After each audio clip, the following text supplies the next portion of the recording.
Hello अस्सलाम वालेकुम to everyone. तो आज हम इस वीडियो में क्विक रिवीजन करेंगे फॉरेंसिक साइकेट्री का। ये जो मैं रिवीजन आपको करवाता हूँ ये एग्ज़ाम्स के लिए होता है, one night before exams. It's just a quick revision. मैं अच्छे से जब मुझे टाइम मिलता है तो मैं इनकी डेप्थ में वीडियोस बुलाऊंगा आगे फॉरेंसिक की जाकर। फ़िलहाल ये एग्ज़ाम के लिए क्विक रिवीजन जिसमें मैं आपको चीज़ें समझाता हूँ और इम्पोर्टेंट चीज़ें आपको बताता हूँ। तो आज हम इस वाली वीडियो में रिवाइज करेंगे फॉरेंसिक साइकेट्री। क्या होता है forensic psychiatry? Application of psychiatry in the administration of justice. मतलब ये जो साइकेट्री होती है जब हम इसका यूज़ करते हैं किसी को जस्टिस दिलवाने के लिए, मतलब लॉ में इसका यूज़ जब हो फॉरेंसिक साइकेट्री का तो उसका हम फॉरेंसिक साइकेट्री बोलते हैं। अब देखिए सबसे पहला हमारे इसमें आता है डेलीरियम। डेलीरियम क्या होता है? डेलीरियम होता है condition where there is clouding of consciousness. मतलब क्लाउडिंग ऑफ कॉन्शियसनेस हो गया, मतलब इंसान फुल कॉन्शियस ना हो, मतलब जैसे इंसान को मतलब अच्छे से होश ना हो। इम्पेयर्ड ओरिएंटेशन, मतलब इंसान ओरिएंटेड टू टाइम स्पेस, इससे इंसान ओरिएंटेड ना हो, मतलब उसकी ओरिएंटेशन इम्पेयर्ड हो। उसके बाद होता है ब्लंट क्रिटिकल फैकल्टीज़ और इरेलीवेंट थॉट कंटेंट, जिसमें उसका मतलब उसको कुछ इरेलीवेंट से थॉट्स आता हो इंसान को। और देखो ये किस किस कंडीशन में पाया जाता है डेलीरियम। डेलीरियम हमारा मेंटल अनसाउंडनेस में, जब इंसान मेंटली स्टेबल ना हो, या फिर ड्रग की वजह से इंटॉक्सिफिकेशन हो जाए, या फिर धतूरा पॉइजनिंग के केस में, या फिर जब ज़्यादा हाई फीवर रहता है इंसान को, कॉन्स्टेंटली हाई फीवर रहेगा तब भी डेलीरियम दिखाई देता है।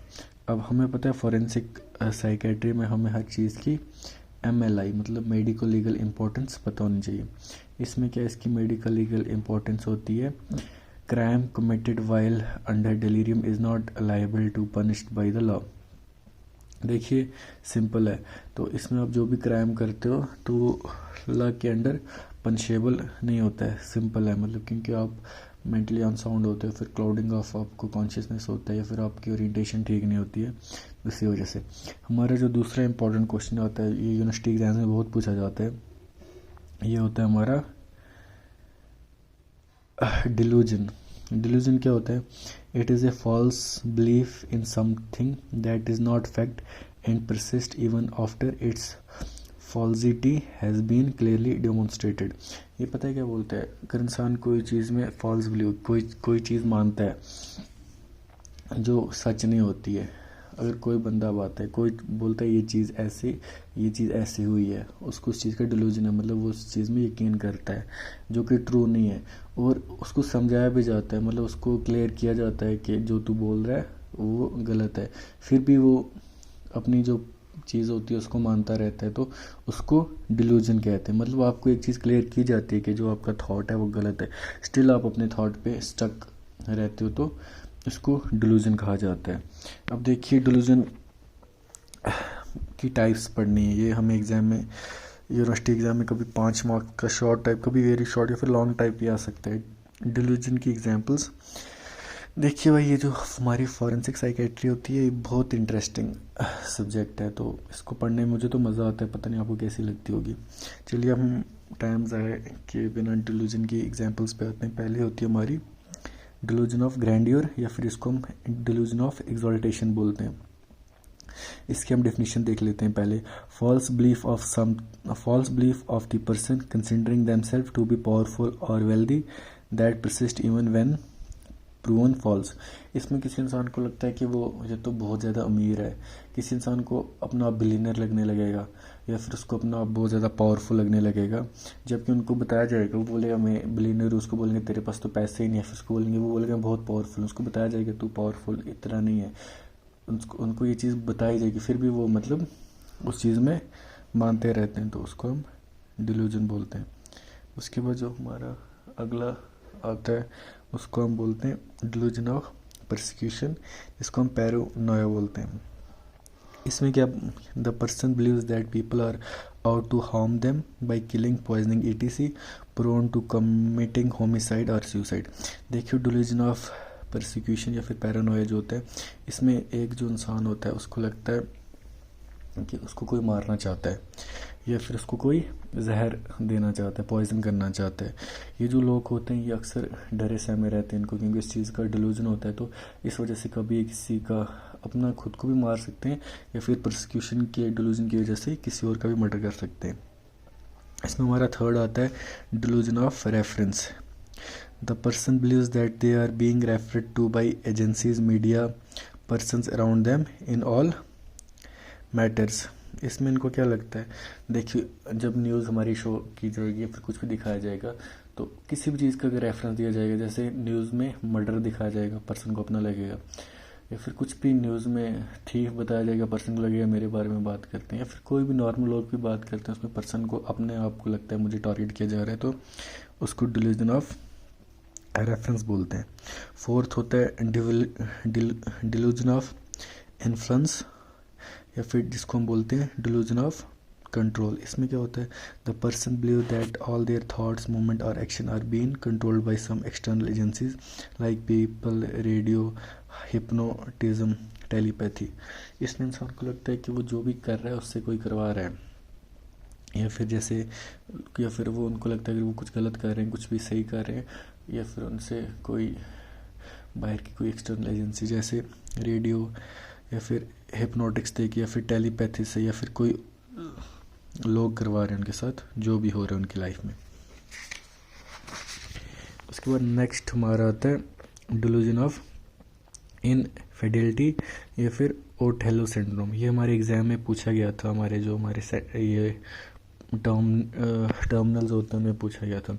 इसमें क्या होता है, the person usually male believes that their spouse is not loyal, the person under this delusion may commit crimes। इसमें क्या होता है, ये जो delusion of infidelity होती है या फिर ओथेलो सिंड्रोम, इसमें क्या होता है, इनफिडेलिटी होती है हमारे जब कोई आप पे चीट करे। इसमें यूजली जो मेल पार्टनर होता है उसको लगता है कि उसकी जो वाइफ या फिर गर्लफ्रेंड या फिर उसका जो भी पार्टनर है वो उससे लॉयल नहीं है, और जो मतलब जिसको ये लगता है वो इंसान कभी कभी क्राइम भी कमिट कर सकता है। उसके बाद हमारा आता है निहिलिस्टिक डिल्यूजन। इसमें person does not believe in their own और world's existence, commonly seen in depression, may commit suicide और होमिसाइड। देखो जो निहिलिस्टिक डिल्यूजन होता है इसमें पर्सन को अपनी एग्जिस्टेंस पे यकीन नहीं होता है, या फिर उसको ये भी नहीं लगता है कि दुनिया एग्जिस्ट कर रही है, उसको मतलब किसी चीज़ की एग्जिस्टेंस पे का पता ही नहीं चलता है। ये जो लोग डिप्रेशन में होते हैं ये वाला डिल्यूजन उनमें दिखाई देता है, और ऐसे लोग सुसाइड और होमिसाइड भी कर सकते हैं। उसमें हमारा होता है, उसके बाद हमारा आता है हाइपोकॉन्ड्राइकल डिल्यूजन। इसमें ये क्या लगता है, the person thinks that they are always ill while medically they may be completely fit. इसमें जो एक पर्सन होता है उसको लगता है कि वो क्या है, वो इल है या फिर उनको कुछ भी है, मतलब उसको खुद से इंसान को जाने अपना आप क्या लगता है, इसमें इंसान को लगता है कि वो बीमार है जबकि वो परफेक्टली फाइन होते हैं। इसको हम बोलते हैं हाइपोकॉन्ड्राइकल डिल्यूजन। उसके बाद एरेटोमिनिया डी क्लमर-बोल्ट सिंड्रोम, क्लारम-बोल्ट सिंड्रोम, एरेटोमिनिया। इसमें क्या होता है, the person usually female thinks that a particular person specially superior is in deeply love with them. इसमें इनको लगता है, जो यूजली फीमेल्स होती हैं उनको लगता है कि कोई अमीर या फिर कोई ऐसे वेल्दी पर्सन उनके साथ बहुत प्यार में है। ये मेल्स में भी होता है, कुछ लड़के जो ऐसे होते हैं, कुछ मेल्स या फिर बॉयज़ जो होते हैं उनको लगता है हर एक लड़की उनसे बहुत ज़्यादा प्यार करती है, तो उनको एरेटोमेनिक बोलते हैं। उसके बाद आपका आता है Capgras syndrome. The person believes that someone close to them has been replaced by an exact double.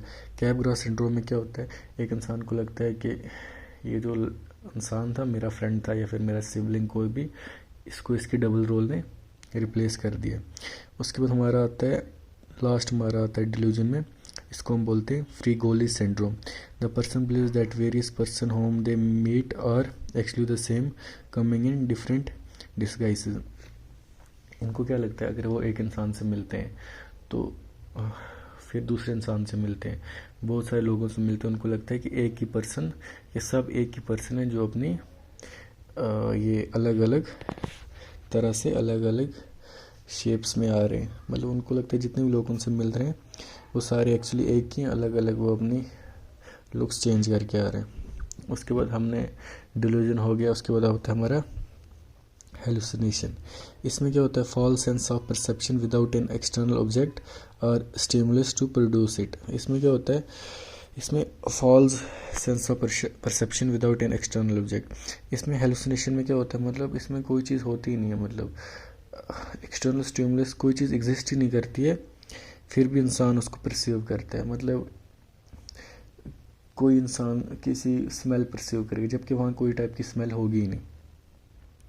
इसमें देखिए इसकी टाइप्स होते हैं, विजुअल, ऑडिटरी, गुस्टैटरी, ऑल्फैक्टरी, टैक्टाइल। अब विजुअल में क्या होगा, उनको कुछ चीज़ें दिखाई देंगी, मतलब कोई इंसान दिखाई देगा जबकि वहाँ कोई भी टाइप का इंसान नहीं होगा। ऑडिटरी में उनको आवाज़ें सुनाई देती हैं, गस्टेटरी में उनको टेस्ट होता है, ऑल्फैक्टरी में वो स्मेल करते हैं, टैक्टाइल में cocaine, bugs, Magnon symptoms, fornication, ये सब चीज़ें होती हैं। इल्यूजन देखो, इल्यूजन क्या होता है, इल्यूजन में भी false interpretation of a stimulus और external object that has a real existence. देखो इल्यूजन और हेलुसिनेशन में क्या फ़र्क होगा, इल्यूजन में इंसान को विजुअल, अगर विजुअल इल्यूजन है तो मतलब कुत्ता होगा उसको शेर दिखाई देगा। यहाँ पर हेलुसिनेशन में शेर दिखाई देगा लेकिन वहाँ पर कुत्ता भी नहीं होगा, वहाँ पर मतलब कोई चीज़ होगी नहीं फिर भी दिखाई देगी। और ये जो इल्यूजन होता है इसमें कोई चीज़ होती है उसकी जगह दूसरी दिखाई देती है, मतलब फॉल्स इंटरप्रिटेशन होता है लेकिन कोई स्टिमुलस होता है। उसके बाद हमारा नेक्स्ट टॉपिक आता है इम्पल्स। इम्पल्स क्या होता है, sudden and irresistible force compelling a person for a cautious action without motive or forethought। देखिए इसमें क्या होता है, इम्पल्स में एक क्या होती है, इम्पल्स जैसे कोई इम्पल्स ये होता है जो अचानक गुस्सा करने लगता है, कुछ भी होता है, इम्पल्स भी वैसे ही होता है। ये सडन और इरिजिस्टिबल, मतलब वो रिजिस्ट भी नहीं, खुद को कंट्रोल भी नहीं करता, और ये सडन होती है, मतलब अचानक एक इंसान को कोई ऐसी फोर्स होती है जो उसको कंपेल करती है कुछ ऐसा एक्शन करने में जिसका उसको मतलब विदाउट जिसके पीछे उसको कोई मकसद नहीं होगा या फिर उसका कोई थॉट नहीं होगा, कोई प्लानिंग होगी। जैसे कोई अचानक ऑलरेडी गुस्सा आता है, वो किसी इंसान को मार देता है विदाउट उसको हार्म करना भी नहीं चाहता होगा, लेकिन वो अपने इम्पल्सिव बिहेवियर की वजह से वैसा कर दे तो उसको हम इम्पल्स बोलते हैं। अब देखो इम्पल्स कितने टाइप के होते हैं। पहला हो गया हमारा kleptomania.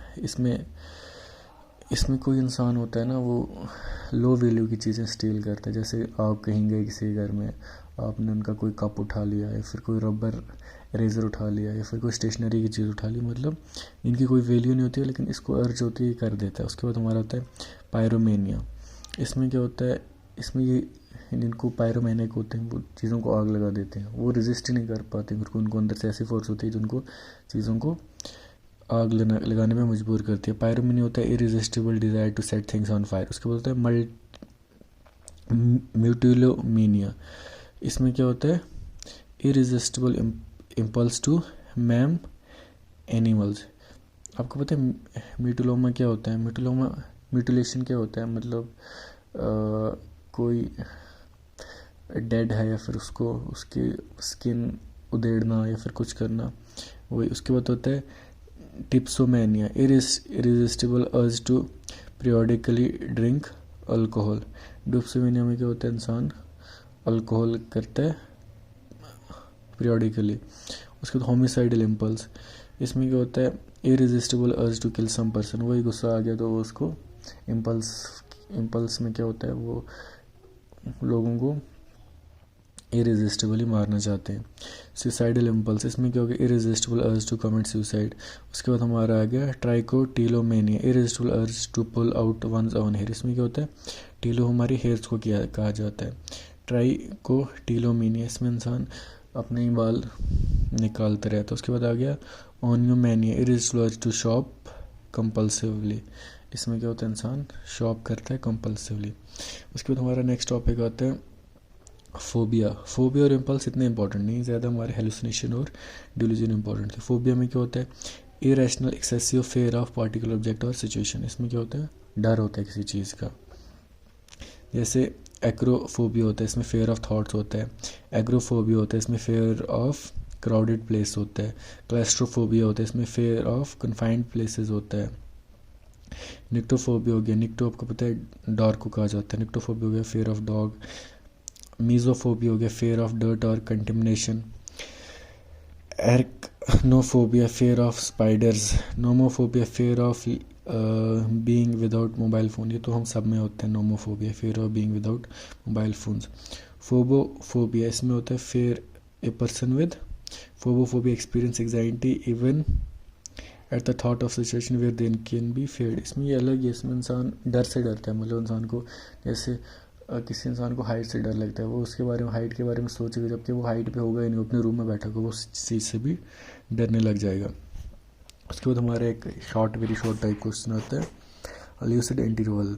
It is the period of normalcy, it is the period of normalcy in periods of symptoms of mental illness. देखो जब कोई किसी इंसान को मेंटल इलनेस होती है ना, तो ऑब्वियसली उस टाइम उसको सिम्टम होते हैं ये, लेकिन ऐसा पीरियड होता है एक इंसान मेंटली इल है, मतलब जब वो ठीक होता है ना, मतलब एक इंसान है वो किसी टाइम पे उसको मेंटली इल है, तो उसको उस टाइम पे कंट्रोल नहीं है खुद पे। कभी जब वो नॉर्मल होता है उसके बाद फिर से वो सिम्टम्स आने लगते हैं।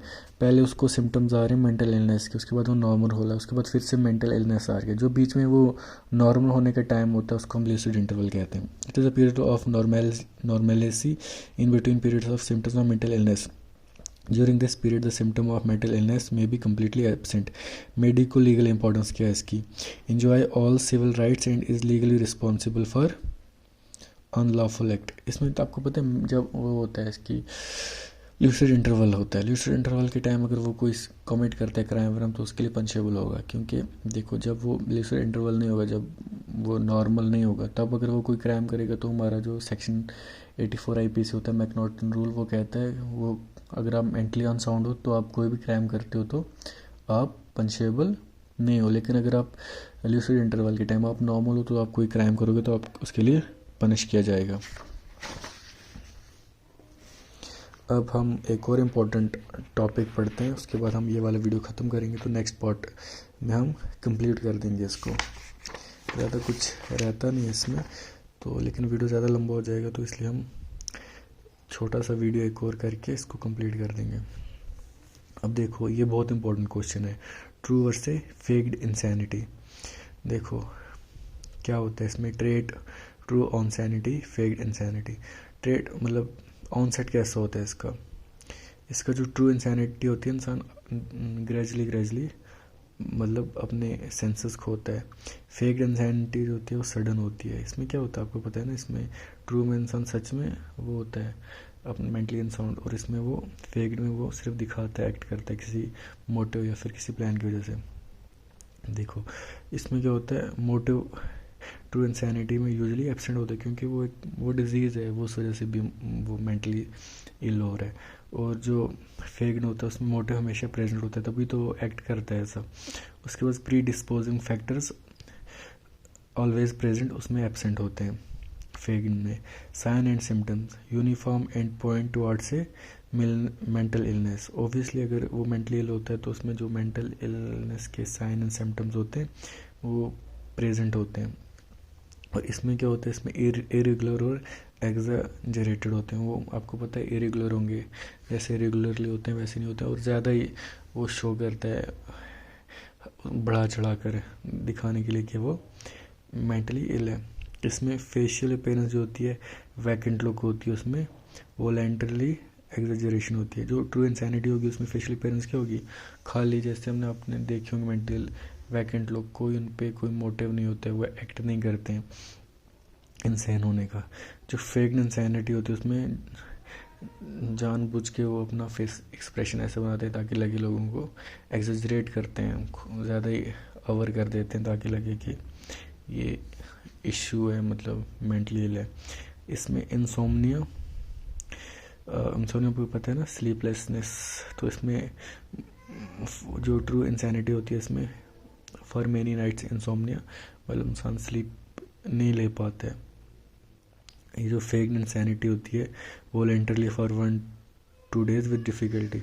आपको पता है जो मेंटली इल होते हैं, मतलब ट्रू इंसैनिटी में स्लीपलेस हो जाता है इंसान, और इसमें ये फेक्ड वाले खुद को इंसेन दिखाने के लिए वॉलेंटरली 1-2 दिन इंसोम्निया करते हैं, वो भी डिफ़िकल्टी के साथ, क्योंकि इनको नींद आ रही होती है। हैबिट्स इनके क्या होते हैं, डर्टी और फिल्थी होते हैं, और क्योंकि खुद को क्लीन, खुद को कैरी करना, ये सब चीज़ इनको पता ही नहीं होती है, मेंटली अनस्टेबल होते हैं। और फेक में यूजली क्लीन होते हैं, क्योंकि वो सिर्फ एक्ट कर रहे होते हैं। एपेटाइट एंड फूड, इसमें ट्रू वाले भूख और फूड के बिना रह सकते हैं, क्योंकि उनको कुछ पता ही नहीं होता है, माइंड उनका अनस्टेबल होता है। तो और ये वाले क्या होते हैं, ये रेजिस्ट नहीं कर पाते, क्योंकि इनका सब कुछ ठीक काम कर रहा होता है, मेंटली स्टेबल होते हैं, तो इनको भूख लगती है, तो ये इस वजह से रेजिस्ट नहीं कर पाते हैं। फ्रीक्वेंट एग्जामिनेशन, ये ट्रू वाले does not mind at all, क्योंकि उनको फ़र्क नहीं पड़ता, ये सेम ही रहेंगे, कोई भी इनसे एग्जामिनेशन कुछ भी करें, क्योंकि कुछ रेगुलर जैसे हैं, मतलब वैसे ही मेंटली इल रहते हैं। और फेंकने वाले, जब इनको एग्जामिनेशन किया जाता है तो ये एग्जेजरेट करते हैं, गुस्सा करते हैं, खुद को दिखाते हैं कि हमें गुस्सा आ रहा है, हमारा एग्जामिनेशन मत करो, ताकि ये पकड़े ना जाए। तो इस वीडियो में इतने, आगे का जो बचता है कुछ कम ही टॉपिक्स हैं, वो हम नेक्स्ट वीडियो में क्लियर करेंगे। थैंक यू, होपफुली ये वीडियो आपके काम आएगा।